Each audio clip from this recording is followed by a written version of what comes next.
got to mute everything. Tom, I already know it. Let's see. Hold on. Yo, yo, yo. What's up, everybody?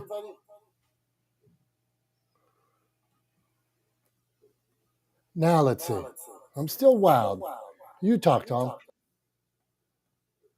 Yeah, that's weird. Do I have an echo as well? Or is it no echo? Okay, cool. So my side's working for once after all the times we've had problems with audio echoes and crazy stuff. Do you have your speakers on your computer turned off?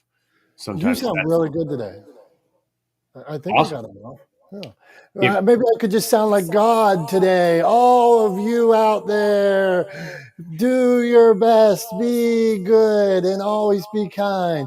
Okay. Hey, Tom, I'll try to fix it. Yeah, make sure you get your speakers on your computer muted, because sometimes that's the issue that we run into.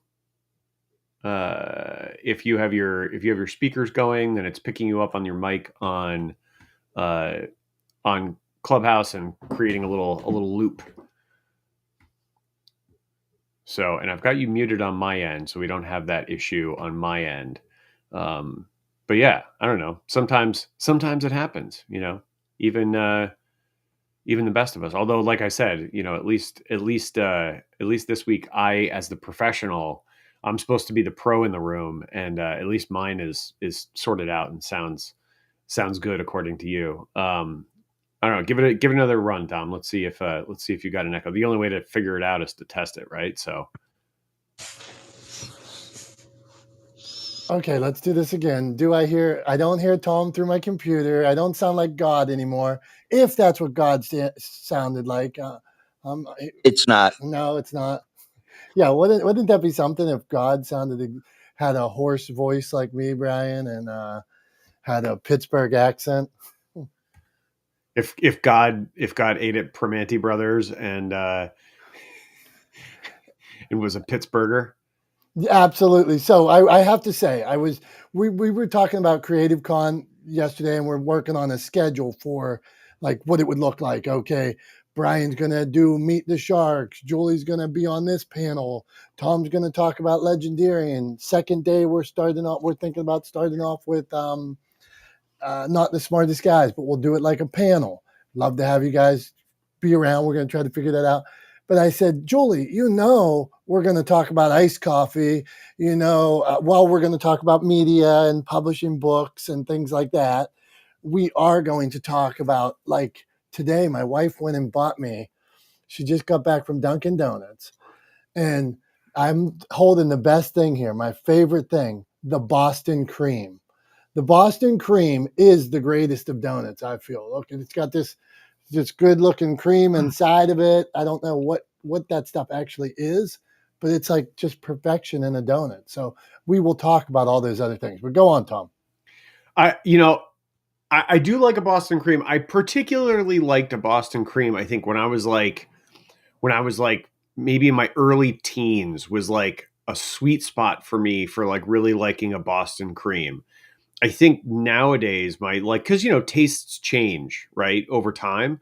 I think for me now, the kind of like ideal donut is a glazed old fashioned, right? That's really fried well, so you get like a little bit of crispiness on the bottom of it, right? And you get the sugary glaze, and you get that kind of sweet, interior. It's either that, or my other favorite is just a straightforward glazed donut from Krispy Kreme, like right off the line, right? Because Krispy Kreme makes their donuts fresh. So like a simple glazed donut right off the line at Krispy Kreme, like it literally, the only problem with them is they're gone too fast because they like melt as you eat them. You don't even have to really chew. Like it's like cotton candy, right? Like cotton candy, it gets in your mouth and you're like, oh, this is so good. And then like there's nothing to chew, right? Because it's cotton candy. It just is gone. It melts. same kind of thing with a Krispy Kreme donut, right? Like fresh off the line. It's amazing. And you get it in, like, you take a bite out of it and it's warm and it's sweet and it's, and you get the flavor of the dough, right? Like it's delicious. And then it just melts. It's gone. Like, it's like you can't even chew on it, right? It's just gone so fast. But I also have, I will admittedly say, I do have some weird, some weird tastes in food, right? Like, I like just about everything. The only things I don't eat are walnuts and pecans because I'm allergic to them. So, which I think is fair, right? I think that's a good reason to not eat something.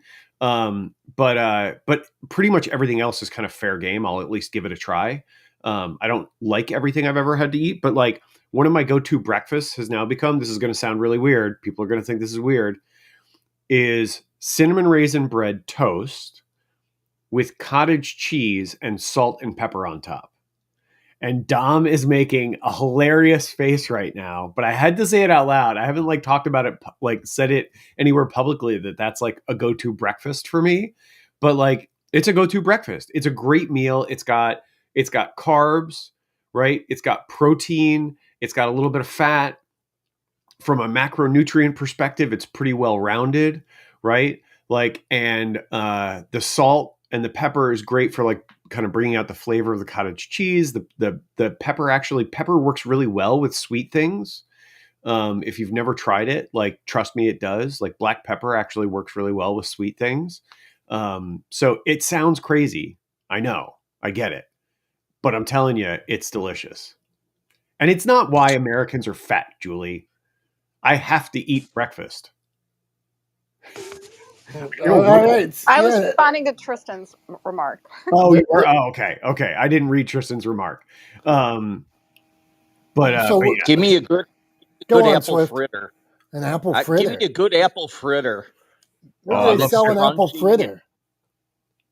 I love a good apple fritter too. I'm with you, Brian, but an apple fritter is not a donut. Why don't we you guys are raising my blood sugar right now. Let's talk about bagels. All right. Hold on. Not the smartest guys in the room. Welcome, everybody. We're glad to have you. We live stream in a few places. We started off talking about donuts because my wife, and I don't mess with me because I say donut. That's what I want to call it. That's what it is to me. So forget you. Anyway, we started off talking about that. We're going to talk about publishing books too. Today, I wanted to dig into it. Tom just wrote a book. A few of you have written books around here. So just some of the must-dos. So we could talk about bagels. We could talk about fritters. We could talk about Tom's putting pepper on everything. But if you're considering writing, or if you have wrote, any must-dos. So Swifty, let's lead off with you. We'll go around and then we'll get this started. Any must-dos for book writers? I wish I could say there's must-dos. The one thing I learned through the book writing is to try to find out and establish who you really want your book to serve and create that niche, because the mistake is thinking it can serve everybody, and that is difficult to do. And the other thing I learned is figure out your marketing plan before you start. The one thing after my first book that I learned was you should create, at least this is what I've read and been told, you should create your marketing plan first, which will help you answer a lot of questions going forward when writing your book, because writing the book may seem difficult. Marketing the book, way more, in my opinion, way more difficult, because you reach the finish line of having the book written and you're dealing with a publisher now. And I think the biggest mistake people make is that they believe, once the publisher gets it, it's going to be out there in front of everybody, and getting it on Amazon and getting it on Barnes & Noble or Books A Million is not what drives people to buy your book. So write your marketing plan first and make sure you create your niche. That would be what I would suggest. I'm complete. Okay, let's go on. Julie gave that a heart. Thank you, Brian. Brian actually wrote wrote like a ebook about marketing a book at one point. So it's kind of neat. But Julie, what do you got? Any tips for us? I know you do. So how about it? Oh no, and I think Brian's so wrong. Sorry, not a Freudian slip. So correct. He, as writing a book, I think people get mixed up. They think your publisher is your publicist. So it's remembering that you as an author are your brand and you are the one that's going to sell the books. Even if you are in one of the big 5 top publishers, you need to understand you are your brand. People buy because they like you, they know you, they trust you. You're the only one really and truly that can sell your books. So start creating the scaffolding of your brand online through either, and social media. I've never bought a book off with social media, but online. Hold on. I want to go on. Tom's putting his finger up, and I was too. He's putting his finger up. But I interrupted you, and I thought I interrupted you, and then I thought Tom was putting his finger up because I interrupted you. Which finger? I'm like, no, my index finger. My index finger. Tom will go, then I'll go. Go on. Oh, I was just going to say, you never bought it. You said you never bought a book off social media, but did you not? Yeah, yours. Wait, except for yours. I was going to. Okay. But I know you. That's all. That's why I held my finger up. That was it. That was why I know. But the reason why is because I know you. Okay, I know, like, and trust you, and right. I know you're going to deliver an awesome product. But then let me ask one more question, Julie. How did we meet? On Clubhouse. Which is social audio. Okay. Right. Okay. So it's a long, I feel like a lot of authors, so this is what I've seen. A lot of authors are on this long and winding road. Like, I'm going to post on social media, meaning like Instagram or Facebook. And I know people can convert if they do Facebook ads, but seriously, when I'm just scrolling and seeing all these people talking about their books, I never go and, I got to buy this book. The reason why I bought your book, Tom, is because I know you're delivering a good product. It's something I'm interested in and understanding the buyer behaviors. And it's about someone, if it's been recommended to you, if it's a gift or it's a topic that you need to learn about. But just simply throwing stuff on social media, I'm not going to stop the scroll to buy some rando's book, is kind of what I mean, if you will. All right, bring it on, Julie. Bring it on. This is a subject I love, and one, like, I could dig into this all day. This, like, right here on this subject. So I'm the complete opposite, and I will say I 100% have bought. Like, I love Gary Vee. Why do you love Gary Vee? This is because Gary Vee delivered brand. Gary Vee delivered valuable content online consistently. Eventually, he gave online. This is where I come from with this principle. Gary Vee gives online, 100%. Like, you give, right? And then every once in a while, like, I even tried to buy those when he was selling whatever those. But what else does Gary Vee do, Dominic? He's not just online. He's a marketer. He's a marketer, one of the best marketers, speakers, but I've only seen him online. And then at one point he asked me, he said, Crushing It is coming out. And I bought Crushing It. And so I have a lot of people where if they deliver valuable content, I would love them to be other places delivering valuable content. But I think if people deliver value, where I think the miss is, Julie, and I will agree with you. So many people go online and they say, buy my book, make me number one, buy my book, I'm the best, buy my book. They haven't given me any value. I don't know them. I don't like them. I don't trust them. And they want me to buy their book. I haven't seen them for a year. They haven't posted anything. And now 30 days before their book comes out and 30 days after, it's boom, boom, boom, buy my book, get my course, all kinds of crap like that. So go on, Julie. Let's dig into this. No, and you're right in a way, but Gary Vee just isn't on social media. He has been building out a foundation on so many different platforms. But they're social. People know him. Like, that's why you bought his book. No, because I don't know him from those other places. He may be there, but I only see him on social. I've had zero interaction with him. I've never been to an event he hosted. The only way I see him is social. But he has credibility too, right? Well, we're not saying not to get credibility. We're just saying. I just think there's a misnomer though, Dom. People like these newer authors think they can just go on. This is where I think the difference is. Gary Vee's an established brand. But let's say, our boy Dragon, he's going to have a book coming out soon. If he's just on social media saying, okay, buy my book, nobody is going to buy their book. Hey, hold on. Expensive, intricate. But what we can agree on here is I agree 100%. Let's get this clear. If you just go online and say, buy my book, that is shit sales. It's bad sales. It's terrible sales. So that I am agreeing with. So we can move on from that point. Anybody doing that is wrong. They are out of line. They haven't added value. They haven't added credibility. Now, if we move on from that and say, sure, you should be like attending events. You should be hosting events. You should be out in the public. You should be giving back. You should be on a TV show. You should be doing all these different things. But you need to be, if you're doing those and not giving value in those places or entertaining or giving value in some way. So let's continue down this road. Tom, do you want to add something? Yeah. I want to share a quick story, right? Because, I agree with you and I hear what Julie's saying. I think a lot of people kind of go about it wrong, right?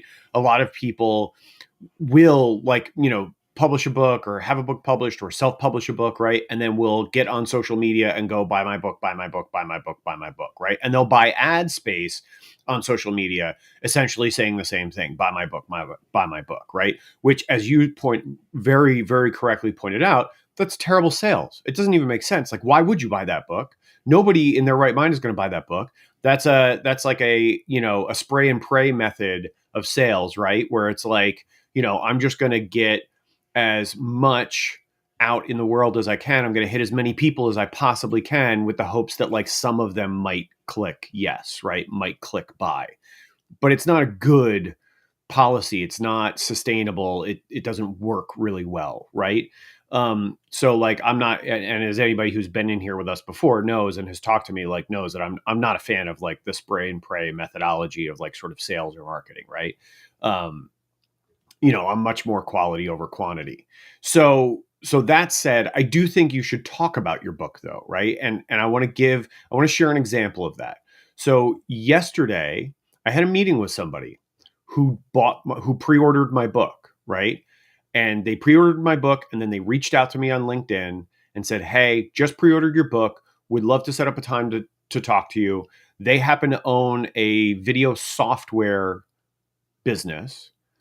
And so they reached out to me after somebody shared their book. In the course of that shared my book with them. In the course of that conversation, I asked them, because we have a bunch of mutual connections in common on LinkedIn. And I said, hey, who was it that we both know that shared my book with you? I'd love to be able to say thanks, right? And they gave me a name. And I said, I don't know that person. And it turned out that the person that sent them the post about my book that I put up specifically is not somebody I know. They saw the post because somebody they know shared it and they passed it on to her because they thought it would be of interest to her, right?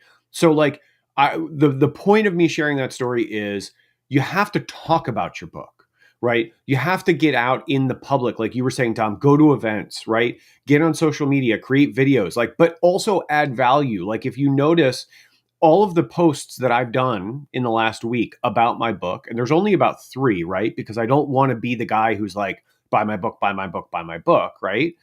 They're very intentional. And like the first is, oh my God, I'm so excited, right? I did a thing. The top line of it was, I did a thing and it's going to change everything.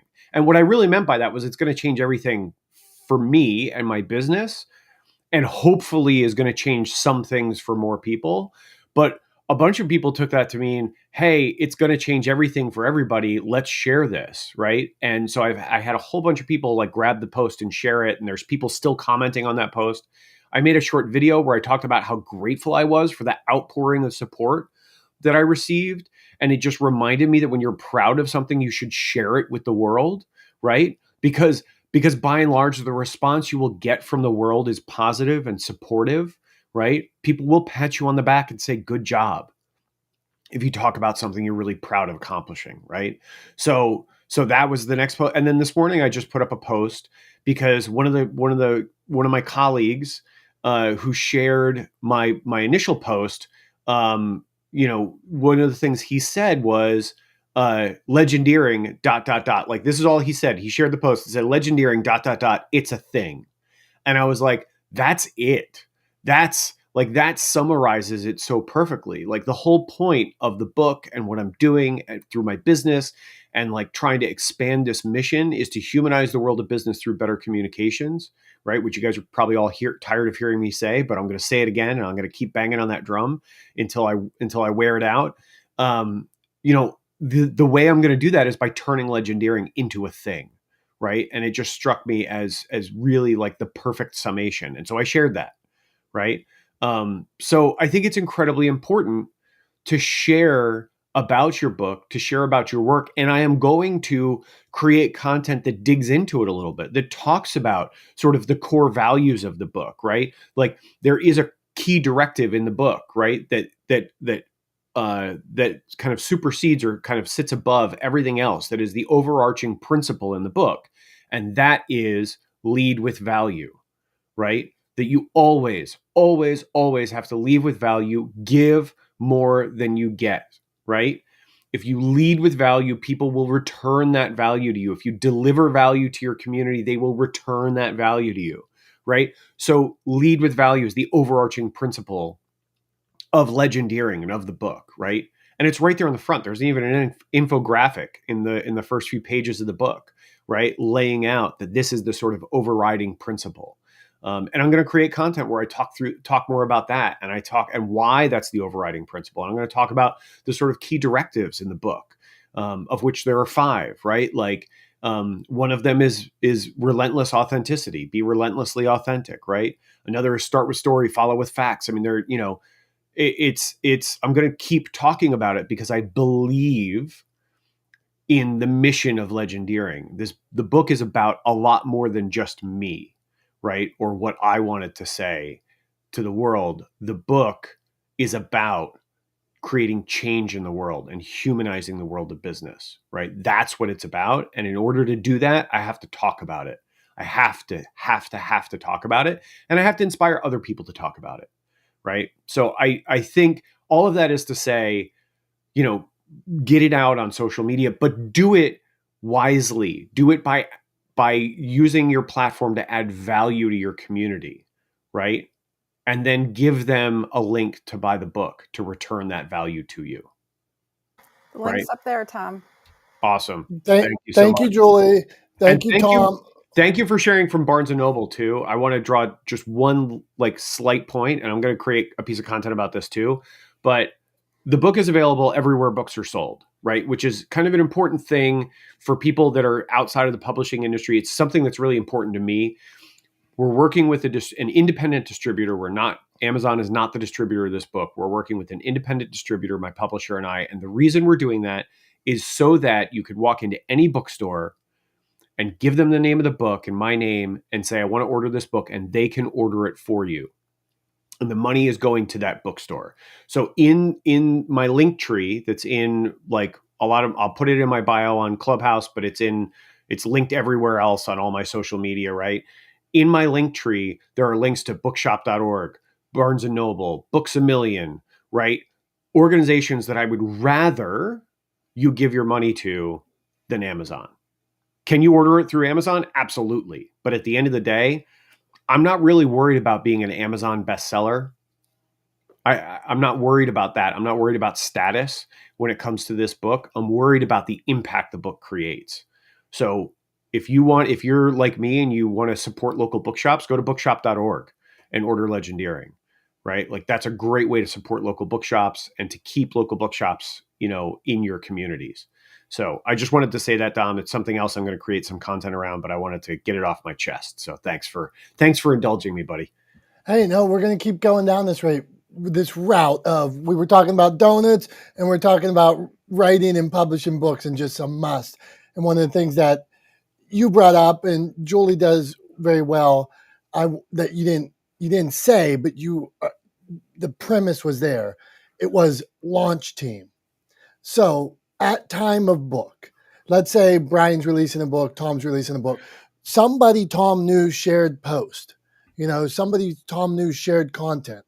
Well, if you could get 10 people, if you could get 5 people, if you could get 3 people that really believed in you, and you go to them and say, hey, I'm going to be launching this book. Can you help me get this content out there? Can you send it to your group? Can you, maybe they own a restaurant and they would have you there to do a reading or something like that. So it starts out with launch team, like, okay, who can help you serve?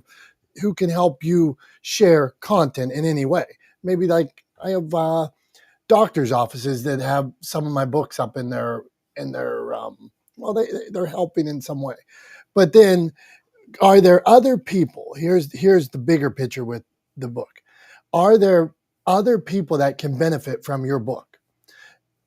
Meaning, is there a venue? Is there a physical therapist? Is there a counselor? Is there a restaurant at 4:00 in the afternoon that would love to have people there? Is there a networking group that needs speakers?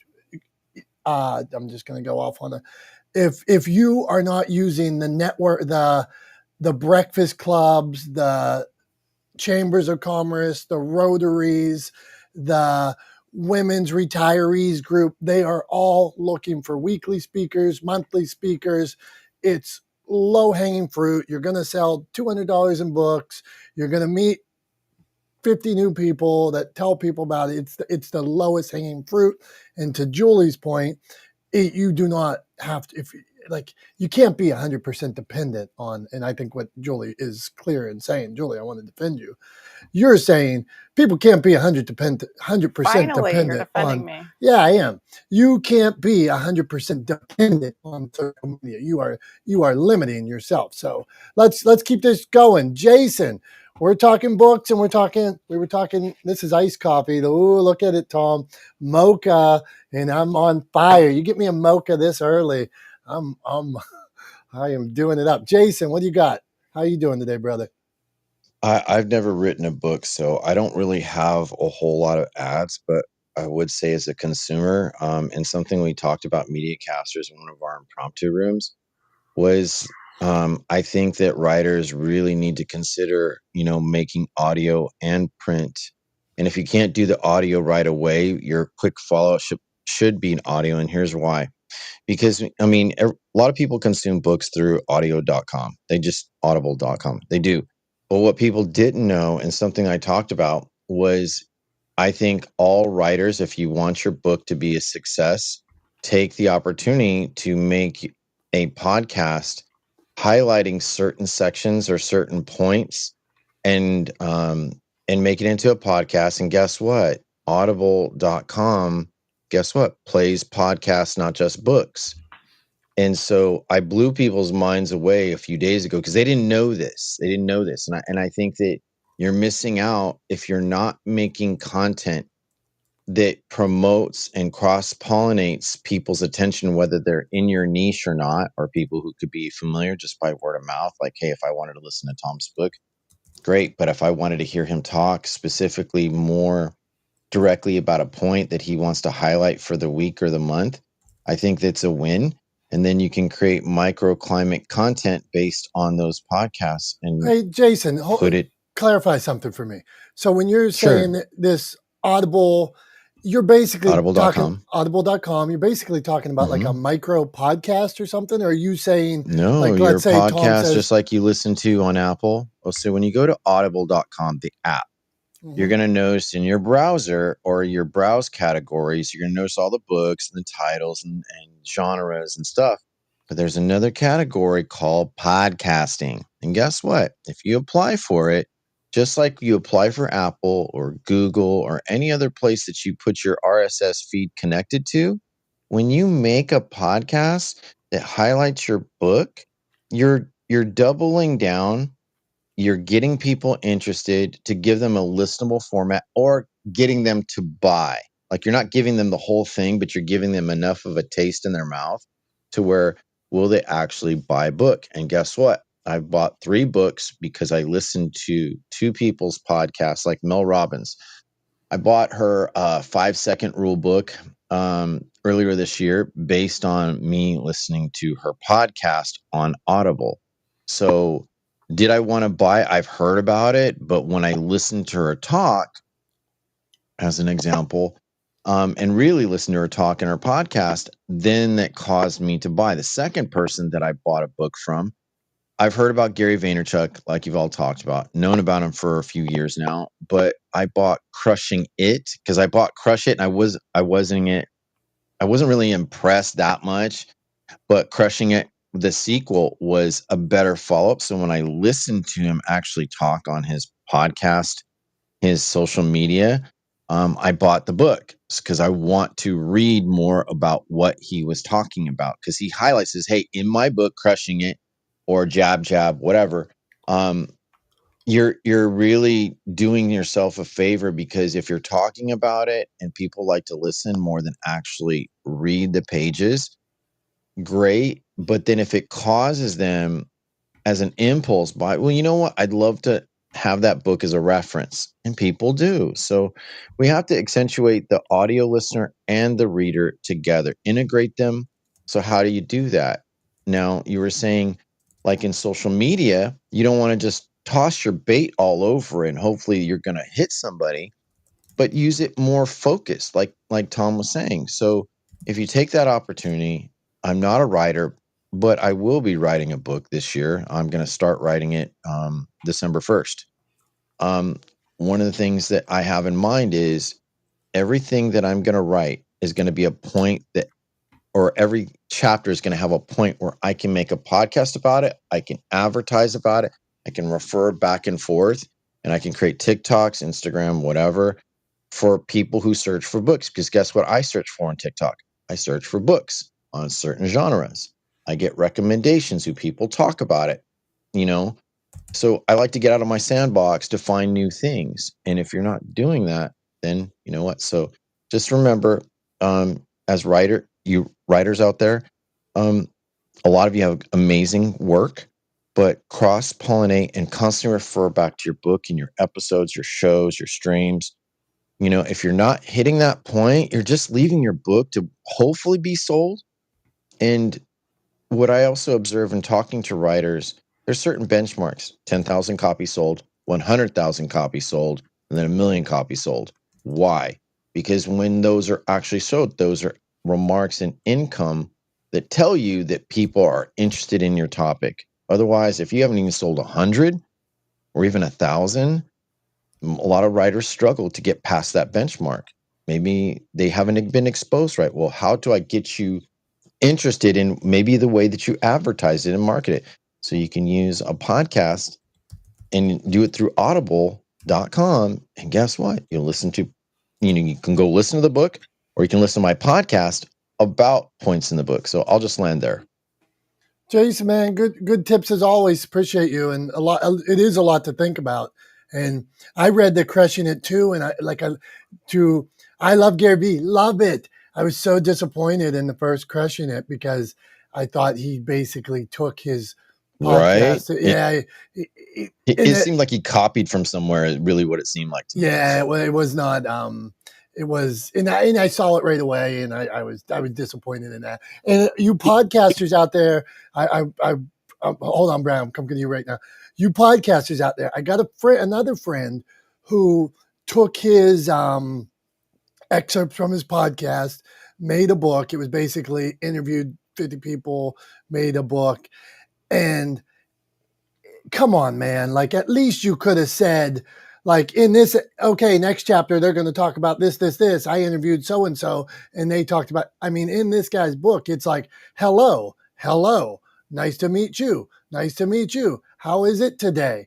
It was there was no, like, summation, no point at the end. He just took the excerpt and made the book out of it. But, come on, your reader. I'm a purist when it comes to books. Like, here's The Alchemist and some stuff behind me. Like, come on, you got to put some work into it. Mr. Swift, go on. What'd you want to add? Maybe Gary Vee used AI. He used, early on. I mean, he definitely just took it and copied. All right, not the smartest guys in the room. We're cruising on. JC, what's going on? JC, MC of Creative Con. What do you got going on, JC? You writing books? You releasing books? How about the books you bought? What made you buy them? Go on, my friend. So I'm about to get out of my car right now is what I got going on. What, Lambo? What ironically- are you rolling here, man? You really want to know the truth? Yeah. I'm driving my wife's car right now, and it's like this family version of a, Mercedes SUV. Okay, So cool. Good. This is not the one that I pull up to a light and say, "Hey, ladies." How you doing?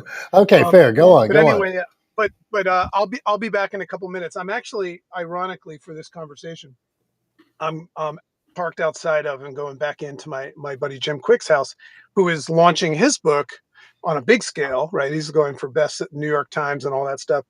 So I've been with him trying to help him. And I have a couple of things that I noticed he's doing that I could share. But I'll be back in like 10 minutes. Okay, man. Flash a couple times when you come back and we'll jump in and get you, man. Okay. Yeah, New York Times bestseller. That's about 5,000 books in a week. Number one on a couple lists. Sometimes with the Amazon bestseller, Amazon is a snapshot in time for those that do know, don't know. It may or may not be cool for you to be number one for 10 minutes or 1 hour in one category.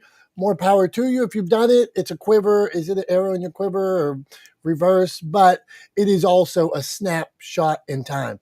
You can pick a category.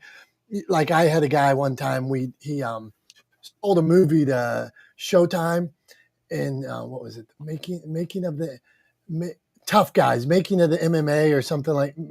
His family, they think, started MMA, and Tough Guys. That's what they sold to Showtime, and so he wrote a book after the fact about it. Made it.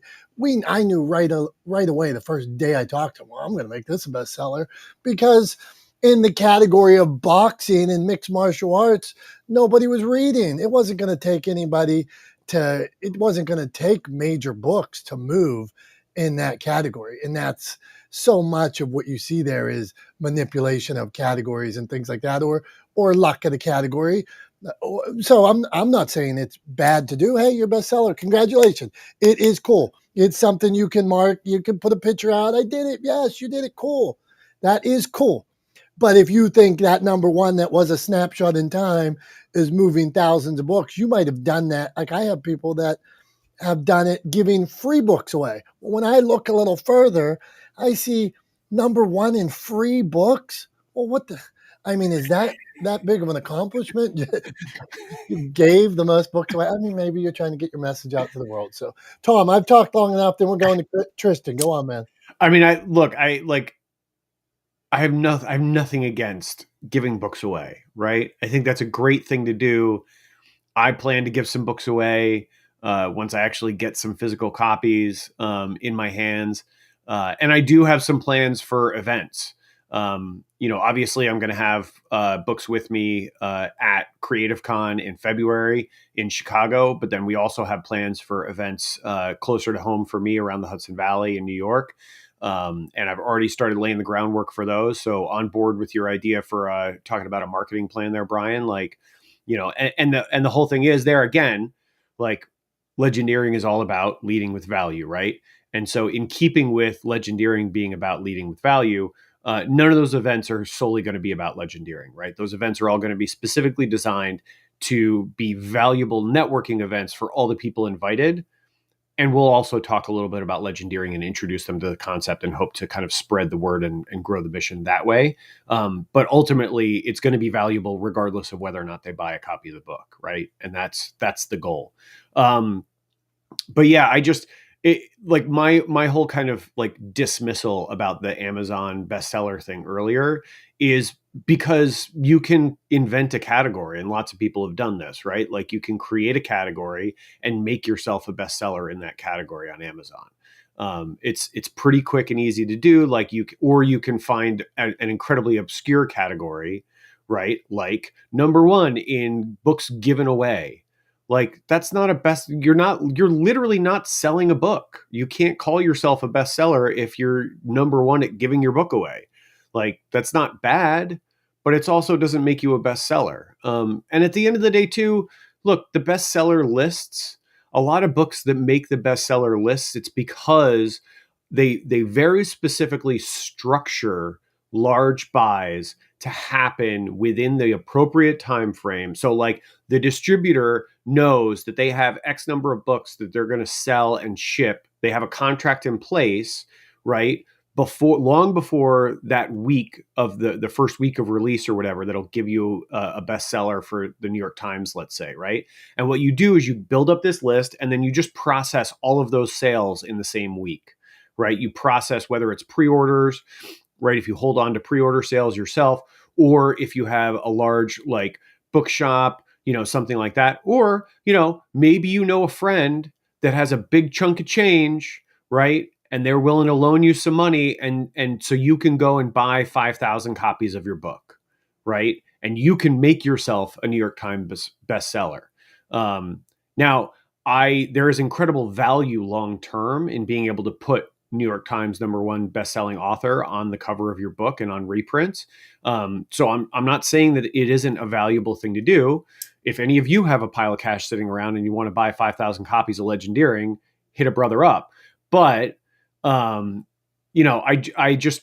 want people to know that like it's not the end all be all, right? And ultimately, like I think if you're creating something that is worthwhile for the world, right, then it shouldn't be the main motivating force. And I kind of look at it the same way I look at, money in business, right? Like my primary goal as a business is to serve my customers, right? To serve them well and to create positive change in the world through the work that we do, both for our customers and, in the way we represent ourselves as Talex Media. So like that's the #1 goal. And I believe, and so far I've been, this has borne true, but I believe, and I'm not the only example of this, that if you follow mission first, right? If you do the right thing first, over time, eventually the money will follow, right? But you have to trust in the process, and it's a long game. Hey Tom, I got a question on that then. Go for it. How impactful? I never look at the New York Times for best-selling lists. I never do. And I don't find out about books because how impactful today is the New York Times best-selling list? I mean, is there any way to see how they make an actual impact? I mean, it may have done it before, but do people actually read the New York Times beyond? And well, I guess the East Jason, Coast? I think that's a question. Yeah, Dom, you should probably answer this. I'll just give my like quick 2 cents, right? I think there's a lot of value from a marketing perspective, right? I don't think that your average person is either picking up the New York Times or opening it online and reading through the bestseller list to decide what book they're going to buy next. I don't think that that's realistic. I don't believe that that's what happens. What I do believe is that putting that moniker, putting that title, right? New York Times #1 best-selling author or New York Times best-selling author, right? On your book jacket, I believe has incredible marketing value, right? And being able to include Right. It's that kind of in like an accolade, would you say? Exactly. It's like it is not an award, but it's award adjacent, right? And do they leave good reviews? I mean, like what they actually write a review on their website. I want to look at this. Yeah, I mean, I don't know, Dom, from your perspective, I mean, you're a publisher, right? So like what's the value? To me, the value is it's opening up new doors. Or is it going to help you get bigger interviews? Is it going to help you get on the Today Show? Is it going to help another store, bring, like, let's say like a Barnes and Noble or something. Barnes and Noble, what a lot of people don't know, everybody's like, I want to be in the bookstore. I'm going to depress you and just be clear about something. Barnes and Noble, I can get you in any bookstore. I can send messages to Barnes and Noble and get you in. I'll write up a good little cover page, send it to the home office or send it to that store, and they'll bring in books. They'll say, okay, sometimes they'll bring in 2 books. They'll bring in 5 books. They'll bring in something like the New York Times bestseller might get you in 1,000 stores, 5,000 stores, something like that. Now, when you get in, if I put your book on the shelf that isn't properly marketed, you're not out there doing your thing, the world doesn't know you. Here's the kicker. So all they're seeing is this somewhere, and I'm holding up a book with the spine. Your spine is somewhere in a Barnes and Noble. Just because your book and the spine of your book is somewhere in Barnes and Noble does not mean in Minnesota that somebody is going into that Barnes and Noble and finding your book because you haven't properly marketed and things like that. So now, 30 days later, this is 30 days later, Barnes and Noble ships back the books and you pay a restocking fee and you pay for that book. So you can either get the books destroyed or you can have them sent wherever you want those books sent. And then all of a sudden in your royalties, if you have enough money in your royalties, you're not getting royalties for a while because you got 100 books sent back, 1,000 books sent back, 30 books sent back, whatever it is.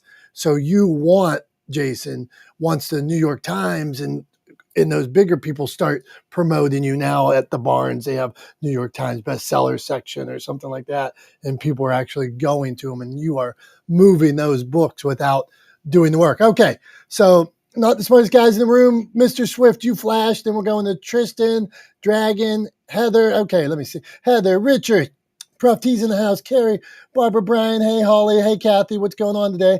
Kathy's just releasing a new book. It's coming out soon. So Brian, what'd you want to add? Oh, nothing. Go ahead. Move on to the. All right. Thank you, man. That's what I like. I like somebody that's quick and to the point. Move on. Let's do it.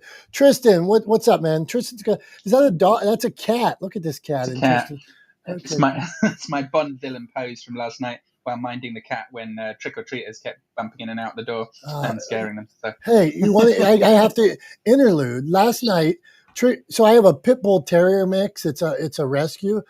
And last night, some like 10 kids come that my son knew. He's upstairs playing video games. All of a sudden, these kids come to the door. My dog runs out, and I'm not thinking much of it. And all of a sudden, I hear outside the house like, meh, meh, meh, and I think the kids are like goofing around or something. Out in like a tumbleweed, my dog is like all over some little dog in front of the house. Like, I mean, like, I'm worried my dog has its like jaws on its throat. So it did not, and the dog was safe. But these 10 kids and my son, they're all standing there like nobody cared what was going on. And I'm thinking, could somebody maybe protect this poor dog? So that's what happened at my house, Tristan. All right, Tristan, go on, my man. I'm sorry to interrupt. No, all good. I'm glad not the only one who had chaos with teenagers in the house having a party. I was just pondering, and maybe it's not a fully formed thought, but this week I've been trying to understand more because it's not my core market of direct to consumer things. Partly because I was reading about how sort of what's the right word, brittle or fragile some of these are, especially in the fashion brand companies, because they're not built on just someone who runs the company and can be swapped in and out, and the business is the business and it has a brand. That founder is the image, it is the brand, and if they say something wrong just once, their audience can go down fast. As one of these brands had picked up some lawyers that were going after TikTokers and short form video people, and just for doing reviews, and I think they got a bit zealous, or they were getting paid too much for going after the wrong people, and that brand just got it got a bit of a smack. So this was what I was pondering on direct to consumer. Are books direct to consumer, or are they a shop product and they have to be sold through a whole cycle? So that was all I was pondering, or whether that's a changing thing, because possibly I only get recommendations from social media or podcasts, and then sometimes from friends on books, just to bring you back full circle. But this might be just a pondering rather than a topic for conversation. Go. Hey, Julie, do you want to weigh in on that? I mean, because it's interesting. So he's saying, "Hey, I only get them from social." So what do you say in that case? Surprise! Like he must know these people. Like I think understanding buyer behavior is super important, and what was it that made him lay down his credit card? Now on social, like I'll buy like on Instagram, like let's be clear, I buy a lot of like needless stuff, makeup, that sort of thing. I get engrossed with them using this, but in terms of authors, with the sidebar that I did buy Legendeering, which is amazing, like I don't know if clearly just social media is important, but if you're even picked up by a traditional 5 publisher like Random House, Penguin, blah blah blah, you want to make sure they look to see your social media presence. So I'm not dismissing the importance of it. I just am kind of poo-pooing buying the book. Yeah, yeah. No, so Julie, I wasn't dissing you because I think it has to be a wholly integrated thing. But I think more and more, and from my friends who have published books now, these might be a particular type of audience book and slightly technical or business related or whatever. But more and more they're feeling that unless you are a really big name, that going with a publisher, and I hope I don't offend anyone in the room, is the wrong idea. Because they tend to just dump your book out and you've got to wait some 8 months, 100 months until they actually publish it.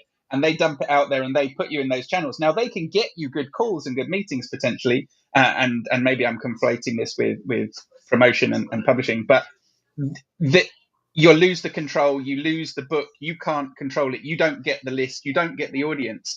You've almost got to do that work again. That they found that they the self-publishing or working with smaller things and building it as an audience and building it as a piece that you're working with, very much almost one-to-one selling, and then it then goes out to bookshops and then goes out to a wider audience after that. But your core is almost being built out of not just social media, but your presence, your media, your promotion. So I thought that was interesting, maybe a change in books in the future of how much people want to be able to control it themselves and therefore profit from themselves. But no, not taking away from it should only be social media. Tristan, man, good points all around. I'll tell you, the people from the moment I started, like mentors 10, 15 years ago, the people that, if you want to go back to like money and things like the people that made the most money doing it were the people that were out speaking every week and were selling books to their audience. So I had author from day one. This is 10 years ago. One of my authors I worked with, he was already making tens of thousands of dollars a speech. And he would tell me, Dominick, I sell 300 books when I walk in the room, 500 books when I walk in the room. If they just want me to, if they don't want to buy the books, then I just add the book to the price of his speaking. And so here was somebody, and I see that cycle repeated over and over with the people that are out. Like Julie said, if you're out, like I even told you about, like even the chambers and things like that, you're gonna move books because you're out there doing things. So now I want to get into this publishing. This. So I'm just going to give you an example. Let's say Barack Obama used Crown. I think that's who he used, like a division. I think they're a division of Simon & Schuster or something like that. So Barack Obama uses Crown. He gives up 40% to them. He sells 10 million books, whatever. Barack Obama was going to sell 10 million books no matter who he used. He could have paid me and Julie to gold plate his book, and he could have paid us $1 million, and he was still going to sell his 10 million books. And instead, he gives up 40%. They give him a 10 million advance or whatever. Here's a guy like those other guys I talked about. They already have a brand. Like JC has a global brand, and I don't know what he's gonna do with his publishing, how that is gonna work. Here's a guy with a global brand, like Barack. Barack did not need Crown to get the Today Show to interview him. He didn't need. I mean, everybody was lined up anyway. Now he thinks because that's just the way things are done, it's easier. But if it was a money play, which it wasn't, but if it was a money play, it was not the smartest way to go. So when you're doing this, you need to understand, why am I doing it? Is it money? Is it, well, like, let's say I am using one of those traditional, well, I don't have the time. I need them to market me. I need them to get me opportunity. I don't want to deal with it. Or like, I remember when I gave up my rights to my first publisher 10 years ago, well, I didn't have any money. I was broke. and I gave them the rights. Now, 10 years later, they try to get me to buy the rights off them for $5,000 and $10,000. Well, I can't forget. See, what happens is you move the goalpost. Looking back at it now, I'm like, oh, I shouldn't have done that. I gave up my rights. I only made 20 cents a book, blah, blah, blah. But I was broke back then. I was bankrupt and all these things like that. I needed help. So now, 10 years later, I move the goalpost and say, because I'm looking at something different, I shouldn't have sold my rights. Well, at that point, to get it, it would have never happened had it not been for that deal. So anyway, I could go on all day. So JC, you said you had some points for us. You're back. We're going to go JC, Richard, JC, Heather, Richard, Prof T, and Carrie. Go on, JC. So nice to be called JC every now and then. Yeah, and what's interesting, I don't know what you guys are talking about, because Julie actually told me that all I needed to do was have her be my publicist or my publisher, and that's all. And she gave me a $5 million advancement. So That's if right. anybody That's out what we there do. is That's what we do wondering, here. yeah, you guys are probably just fucking doing it with the wrong person. Anyway, so I just want to share my, because this is all new to me. First of all, what makes me buy a book on that topic is I read a book every week, and those books that I read and the massive takeaways and insights that they got from other books, that's how I go find my other books. So I'm always on a book trail. So if I were to read, the only reason I would find Legendeering, for example, other than I just found out about it, is if I read a book by Dom or Jules that said, Tom says this from the book of Legendeering. That's how I would find it. So that brings me to this idea of, when I look at my strategy as somebody that's going to publish for the first time, first of all, I would recommend not taking 8 years to write your book. And the only reason it took me so long is because I didn't know what the fuck I was doing and I never asked for help. So that's one takeaway. But it's, for me, it's all about, yes, content and getting out there. And I plan on doing stuff like that. But, and also being involved in events like Creative Con, right? I mean, that's like no brainers to be in events like that where you're in front of people. People can, like in Clubhouse, people can get value from you and say, hey, I want to learn more.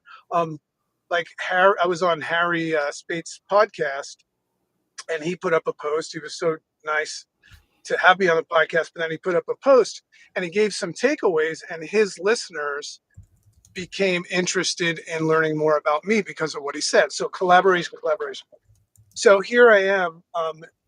Jim Quick's a good buddy of mine, and he's launching a second edition of an already very successful book. And I would assume that's an interesting challenge, but his whole game plan is leading people to the purchase of his book. So I'll just give you a couple of things. So obviously he's on tour right now doing big podcasts. Another thing that I saw him doing is he's having a free event, which I think is going to be awesome. It's called Limitless Momentum. Ironically, that's what his new book is about creating momentum. So you go to that event, you hear from all these great speakers, but it's all going to lead you to his book. So, he's creating a lot of attention through giving free things away, free community driven content. And then another thing, and this is something you guys can all check out, take you 4 minutes at another time. Genius. So in his book, he teaches this concept. This is kind of what you were saying, Tom. It's like to add value to the things that you will read in the book, but not give you too much. So if you go to myanimalbrain.com, this is just an idea for you guys. myanimalbrain.com, you'll come to a Jim Quick thing, and for free, take a quiz, like a personality trait quiz, and it'll tell you what animal brain you have. And then he'll send you an email that gives you like all this data, kind of like 5 languages of love or 9 personality types. And it's hugely accurate, hugely valuable, and empowers you. But guess what?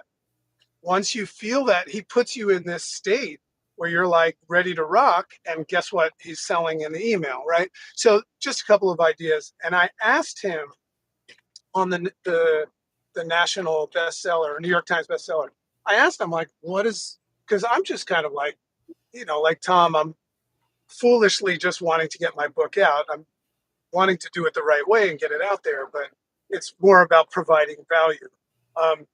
But I asked him what's the deal? And, there's an ego thing with it, first of all. If you put out a book and didn't get that, and a lot of your buddies did, there's an ego thing. There's a Barnes and Noble, section. But for him, it really was about it. I think it was Dominick, it opening doors, get on podcasts and on shows that like to interview New York Times bestsellers. Because remember something, it's one thing if you have Jim Quick on your show and you're just saying he's awesome, he coaches all these people. But if you introduce him as a national or a New York Times bestseller, you have that levels up the quality of the guest as well. So in closing, that's my strategy. Is I'm just going to collaborate with a lot of the people that I talk about in the book. I'm going to try to get on their podcasts. I'm going to get testimonials and forwards and all that stuff, and get other people talking about it. And outside of that, Jules is going to do everything. $5 million, Love baby. you guys. Yeah, I think, look, JC, first of all, congratulations. I know firsthand from having, and it's very fresh in my memory because, Legendaring just went up for pre-order. So it's very fresh in my mind, just what a labor of love it is to get a book out in the world. And so congratulations on getting approaching that finish line. I know what it feels like, man. And I'm proud of you for seeing it through. It took me 2 years, and that's with a publisher. Right. And that's one of the things I wanted to hit on too, is I think it's really important, especially when you're first starting out, like, we talk about it all the time. Like, you can't be afraid to ask for help, right? Like, you have to know where your weak spots are. And unless you're a publisher, or unless you're somebody who is steeped in the world of publishing, it's probably a weak spot. So ask for help, right? Work with a publisher. There are tons of great publishers out there. My buddy Dom here is a great publisher. Julie, obviously, also, great, like working as a publisher, great publisher. My publisher, World Changers Media, great publisher. In fact, my book wouldn't even exist if it wasn't for my publisher, right? Like, my publisher came to me and asked me if I was interested in doing the book with them, right? I didn't even realize that I had a book to do, and they kind of pulled it out of me. So definitely work with a publisher. Take your publisher's advice. Your publisher has likely worked with a lot of other authors, has a lot of experience, and is not going to do the work for you promoting your book or marketing your book, right? Because that's not what publishers do. They're not going to do the work for you, but they're going to give you great ideas of how to do the work that you need to do, right? And they're going to be able to point you in the right direction and give you really sage advice built on a ton of experience. So listen to your publisher and ask them for advice when you're not sure what to do. And then to what Dom was talking about earlier, for somebody like Barack Obama, it like almost in hindsight, like knowing what I know now, right? It's kind of silly to me that somebody like Barack Obama would work with one of the big fives. Like, it almost doesn't make sense. They would have been much better. Like, he would have been much better off financially, right? And from an ownership perspective, from a rights perspective, would have been much better off to work with a small independent publisher or an independent publisher who he pays for their services, because let's be honest, he's got the money, right? He pays for their services, and then he keeps the rights to the book. Or he makes a deal where it's like, a 90-10 instead of a 60-40, right? Like, or an 80-20 even, right? But like, he could have worked with a small publisher and retained way more of the rights of the book, if not 100% of the rights of the book. And in full transparency, I have 100% of the rights to my book, right? So like, I'm not splitting. It's not like royalties are being a 60-40 split with my publisher.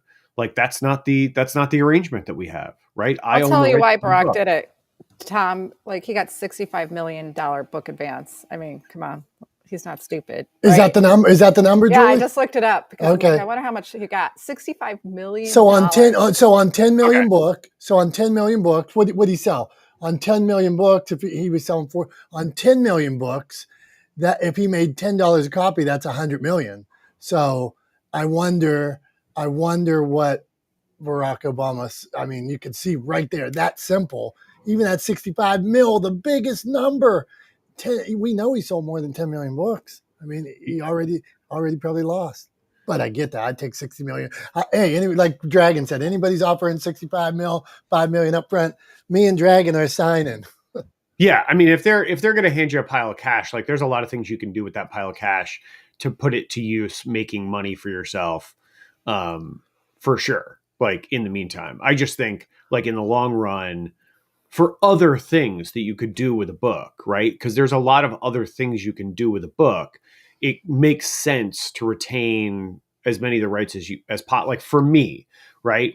It makes sense for me to retain the rights because there are a lot of other things I can do with legendeering as like sort of the jumping off point to build a lot of other things. Like already in development, right, is a workshop series for legendeering, right? Down the line, we're talking about doing a certification program for legendeering, right, for other content producers. So like there are other things I can do with that book and with the rights to the book that I wouldn't be able to do if somebody else owned a majority share of the rights to the book. So I think for a lot of folks, it makes sense. Like, whenever you can retain the rights to your IP, I think that's just generally, broadly speaking, good advice. But look, let's be honest, none of the big five were going to approach me because I'm not already famous. The big five are only interested, broadly speaking, in publishing books that are from people who already have a built-in audience big enough to cover the advance, right? Like they're not looking. They don't lose. Yeah, they don't lose. They're not hedging their bets, right? They're not taking a chance on Tom Langan, in the Hudson Valley of New York, right? They're not taking a chance on me, and that's fine. I'll forge my own path. But yeah, it's an interesting thing. It's like it's a very interesting world that my eyes have been open to that I wasn't really aware of before. But if you have a chance, get a publisher, for crying out loud. You will notice. I'm sorry, Tom. Go on. No. Go ahead, buddy. I was just gonna toss it back. I wanted to say, like, you'll be surprised. Like, if you look in front of books now, like some of these people that are making like these speakers and people that are putting out multiple books, they are now creating their own presses. So you'll see a lot of that too. So they no longer they're like even David Goggins. If you guys know Goggins, like Goggins in the front of his book, he thanks everybody and he like Goggins blew up on social media. People love Goggins when he published his first book. He didn't use he used a hybrid where they helped him do the stuff, but kept all the rights. Oh, there was one more thing I wanted to tell you. I was studying Reese Witherspoon yesterday. I'm fascinated with this whole Reese Witherspoon subject, her book club, blah blah blah. So I wanted to go a little deeper into the book club. And book can be published in no way whatsoever before. They don't even love like too many articles on it. But the book, you can't have a self-published book. You can't have a book published in any other way. And Reese Witherspoon's team, when Tom was talking about rights, gets like every right going forward. I mean, they're giving you a little taste and they're promoting it on this big platform, but their team is controlling the movie rights, everything down the road. So, yeah, so be it. There's some arguments, or like I've heard some theories that like I don't think anybody really knows the actual number, but there are some. I've heard people talk about Reese Witherspoon's sort of net worth as a result of this book club business that she's built, or that she and her team have built, and she's estimated to be over $1 billion because of all of the rights that they've optioned from books through this. Primarily, like that's the major source of net worth.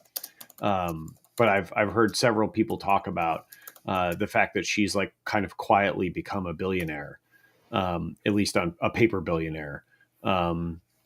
because of this book club and because of optioning the rights for films from these books. What Yeah, did you just Google it, Dom? What'd you find? No, I didn't Google it. I was just, I just saw that the other day about the billion too. So, all right, let's keep it rolling. We got people to talk to, Tom. Enough. Heather, what's going on? Weigh in. What do you tell us about messaging, books, whatever you want? Go on, Heather. Algorithms. I've I know been you like really that. Yep. enjoying the conversation about the books and writing them. And Julia's right. Publishers and such do watch your social media presence, because I just got hired by an author because she specifically said that. She was like, they watch social media, so I need somebody to manage my social. I'm like, all right then. But I will say, and then to, oh my God, is he not here anymore? No, he's not here anymore. He was talking about the Audible side of things. So my sister actually owns a studio called Mockingbird Studios out in New Zealand, but she's a studio for authors as well as musicians. So if anybody needs that done, it's called Mockingbird Studios in New Zealand. She lives out there. She is coming back next summer for a tour because she's also a singer-songwriter.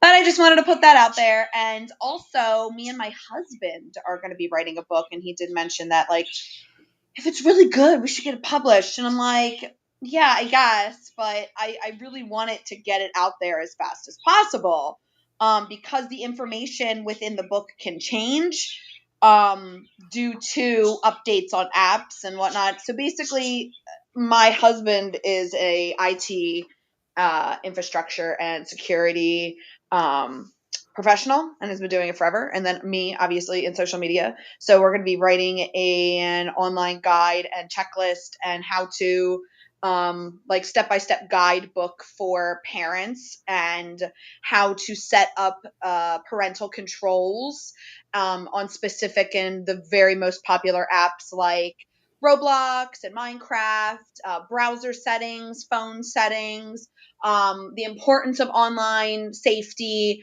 I have 3 kids, so it's really important, and we're from a blended family, so having all of the parents on the same page is super important as well.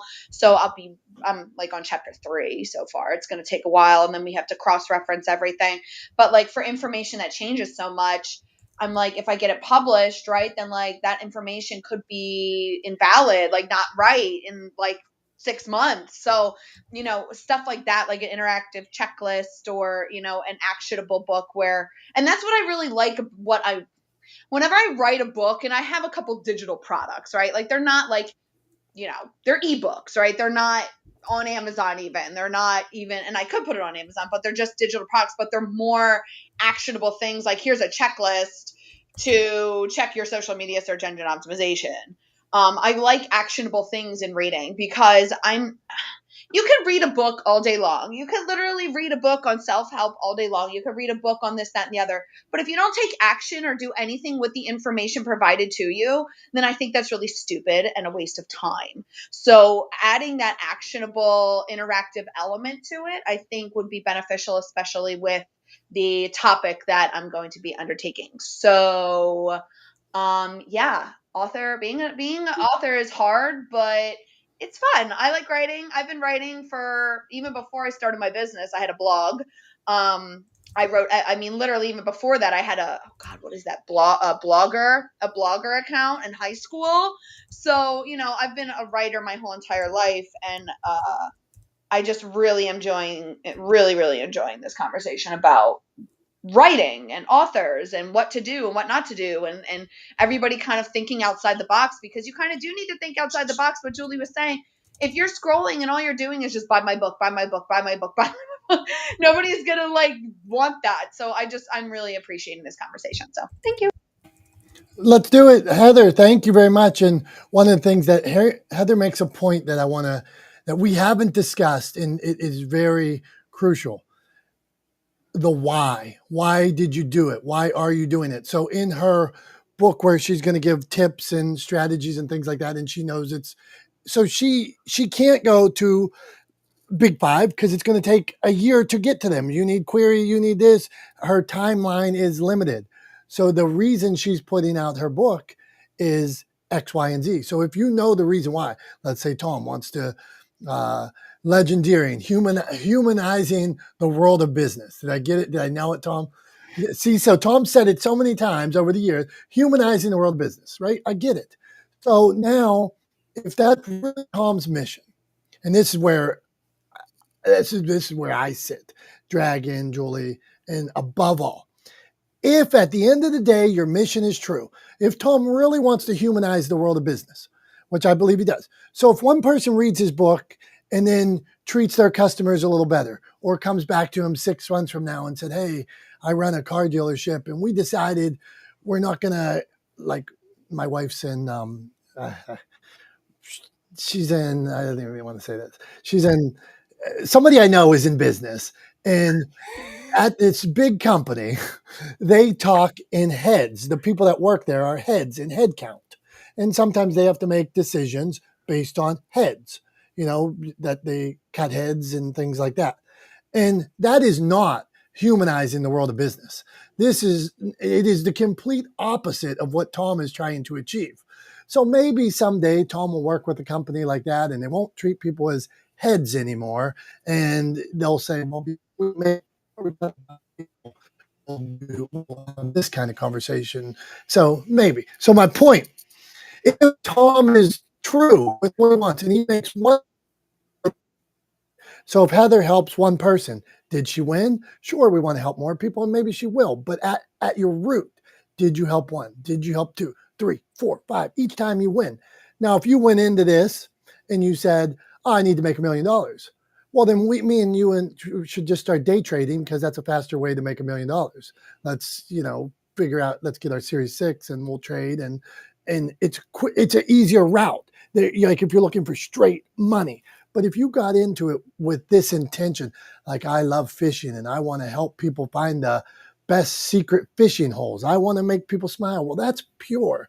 I wrote a book about Alzheimer's in my mom a couple of years ago.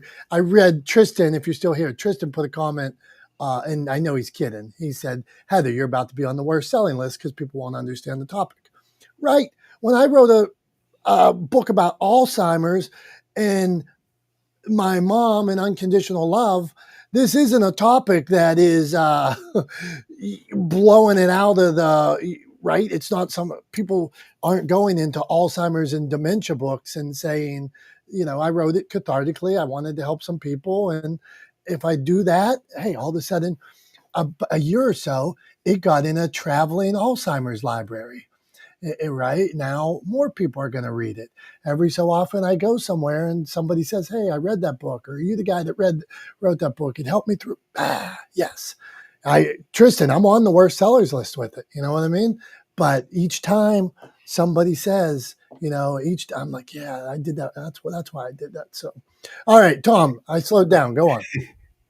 Well, I think, what you were just talking about with, like, depending on what the goal is, right? Then, like, for me, like, for a mission driven, like with a mission driven goal, right? Legendarying the goal of the mission for my business, the book is, sort of integral to that mission, to humanize the world of business through better communications, right? For me, every time somebody says legendarying, it's a win, right? Every pre-order is a huge win. Every time somebody clicks like to one of the posts I put up about the book on social media, that's a win, right? Like every time, like literally every time that word comes out of somebody's mouth, it's a win, right? Because it's a word I made up, right? I invented the word legendarying in this context. I created it. And every time somebody says it, it's a win, right? So like, I think it really depends on what your goals are. And like you said, I didn't write this book to make a ton of money. I wrote this book to help further a cause, right? To further a mission, to help people understand both how they as business people could better communicate with the communities that they seek to serve, because all businesses are service businesses. I'll die on that hill, right? All businesses are service businesses. So it's to teach businesses how to better communicate with the communities that they seek to serve, but also to teach consumers what they can expect from the communities that they seek to serve, or from the businesses that they interact with as community members, right? What can they expect from those businesses? Because if you know what to expect, or what you should expect, if you know that the businesses should be communicating with you in a better way, more effectively, right, then you can demand that they do it. And so I think that's incredibly important also. But yeah. So anyway, that's, I think it just depends on what your approach is, right? What you're trying to accomplish. And like you said, if it's mission driven, then every little piece is a win. During this live stream, since we've been on this live stream, which, by the way, in case anybody is new here, we're live streaming all across the internet. Not Too Smartest. That's not even the name of it. What am I talking about? Not the smartest. You are right. You are right. I like I'm an that. idiot. I'm an idiot. I'm calling us the smartest guys. That's exactly the opposite of the title, right? We're not the smartest guys in the room. And we're streaming all over the internet, right? We're on Facebook, we're on YouTube, we're on LinkedIn, we're on Twitter, Twitch. We're all over the place, and it's every Wednesday morning at 9:30 a.m. We're always here. So make sure you tune in, check it out, share it with your friends, spread the mission. And Dragons, JC's asking who's the smartest guy in the room, and I'm going to plead the fifth. I don't know, and I'm not going to vote. But anyway, we're not the smartest guys in the room. That's the whole point of this, is we're always looking to surround ourselves with people who are smarter, more brilliant than we are. So we appreciate you guys all being here with us every Wednesday morning at 9:30 a.m. Dom, I don't know what happened to your camera, buddy. Your camera. See, I got cocky a couple weeks ago. My Uncle Tommy was here, and I got a wire running through my whole house down to my office, hardwired, like you said. I didn't plug it back in. I should have, Tom. So I got cocky. I thought wireless was going to be the way, and now I've let Tom and our streamers down. I am apologetic. All right, let's go to Richard. Buying 3letter.com domain. 3letter.com domains. Richard, this is interesting, but weigh in, man. What do you got to say today?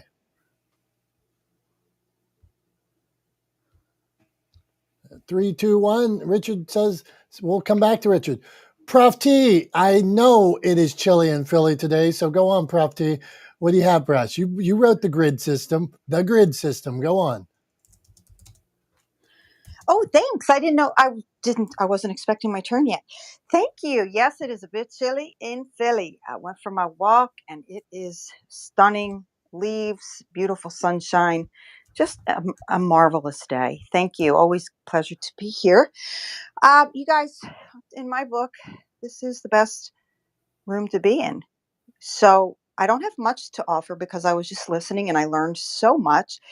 This room for me is more of a learning experience for me. So thank you. But I will leave with this. As far as writing books, yeah, I've done some good things, bad things. I learned some lessons.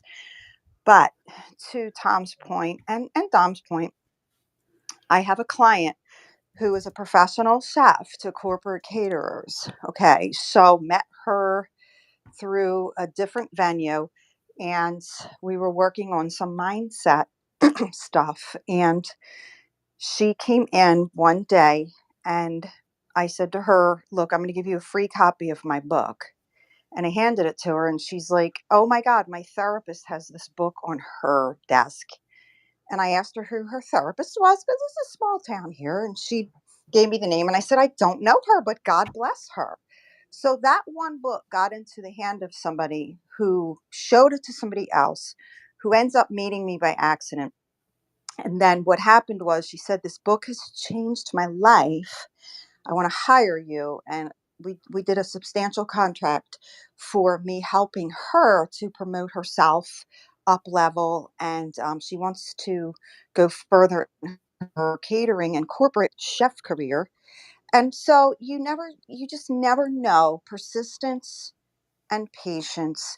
And someone saying book changed my life, for me, if that was the only book that I gave to someone or sold or someone bought, to me that was enough. So that's all I wanted to share. Real live example of helping people. When your mission is your mission, just keep going. Thanks. This is Prof T from Philly, where it's still a little chilly. Thank you guys. God bless. Hey, Prof T, thank you. As somebody who came out with your first book, what do you think, for I know you do a lot of networking. What do you think made you move the most books out, whatever it was? What tip would you give? Like that worked for you the most? I think the biggest tip that worked for me was all the networking that I've been doing face to face. The footwork of actually going to networking events and using my book. I gave out a lot of books. I'm not going to lie. That's what you got to do when you're starting out. So now I give books to all my paid clients. They come in and they get a book as a parting gift. Thanks. I hope that helps. Doesn't that speak to like your book being your calling card and kind of shifting your thoughts? Like, I'm going to be a millionaire because I'm writing a book, and you have this ability to get author copies, and it establishes you as a thought leader. And I've seen that clearly with Prof T. Absolutely. Yeah. And I learned that through Julie because I was struggling. Like, do you give books out? Do you not? People are like, never give your books away. And then I'm hearing your books are your calling card. People don't know. I'm not famous. So, but, things are getting around and out and about. And in my neck of the woods, I am helping people, and giving a book away leads to someone else that leads to someone else. But what I'm doing mostly that's helping folks is giving clients, now that my client list is expanding, I'm able to give a book as my gift for signing on with Teresa. And I'd rather Julie, give away a book than a business card any day. yeah, I agree. But listen, my book's not for everybody. Everybody's book isn't for everybody. So I think you have to know who your audience is as well.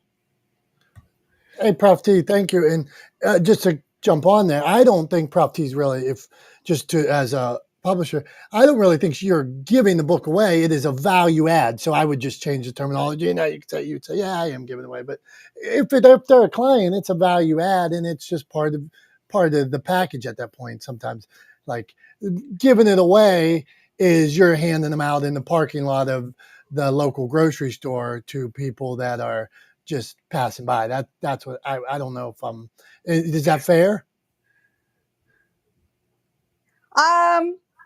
I have to tell you, truth be told, this is funny, but I have books in my car at all times. And if I strike up a conversation with somebody, oddly enough, it depends. But if I'm so moved, I could be in the parking lot of a shopping mall. Hey, as we're talking, this might bless you. Have a great day. And please share this with somebody else who would like to be encouraged, or someone who would benefit from reading this book. That's fair. That's fair. And yep. Yeah, go on. I'm sorry. Go, finish your thought, Prof T, then we'll go to Tom. Go on. Yeah, thank you. All I want to say is I think you just have to know yourself, be self-aware, and be okay. If you give books away, you got to be okay with it. I've beaten myself up at times, but I've also learned so many things. And of course, Julie has really taught me how to do this well. But I just feel like you just got to know yourself to grow yourself, and be okay with however you maneuver and pivot and value add. I like that. I'm going to use that, value add. Thank you. I think that's a great way to phrase it, Dom. The value add, and I'm glad you're going to start using that, Prof T. I just want to offer a quick anecdote for everybody about kind of ways to quote unquote sort of give away or put copies of your book in people's hands without them having to go buy it. So one of the things that often happens after you publish a book, after you become an author, is you often get invitations to speak on stages, right? Or if that's something you're pursuing, it's easier to get those invitations once you've kind of got the credit and are seen as a thought leader because of your authorship of a book. And one of the things that somebody I know did is he got invited to go speak at a big national conference of an industry organization, a large financial services company. He got invited to go speak at their national conference in San Diego. He was the keynote speaker, and everybody in the audience got a copy of his book. Now, I happen to know this guy pretty well. His name's Will Gadara. He's quoted in my book. He's an old high school classmate of mine. And I can promise you, Will is a very, very good businessman. I can promise you that he did not pay for those books out of pocket. So it's something you can think about doing if you want to make sure that everybody in your audience gets a copy of your book, build it into your speaking fee, right? You don't have to charge retail for those books. You can charge whatever your cost is for those books. You can pass that on. But just an idea, if you want to get copies of your book into everyone's hand in that audience, build it into your speaking fee, right?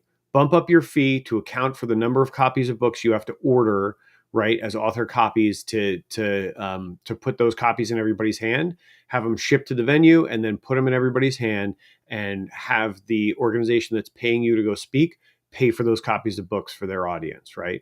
For their community. So like there's a lot of ways to do it where you don't have to go out of pocket. Now, I don't know, I haven't asked Will specifically, but I would bet money.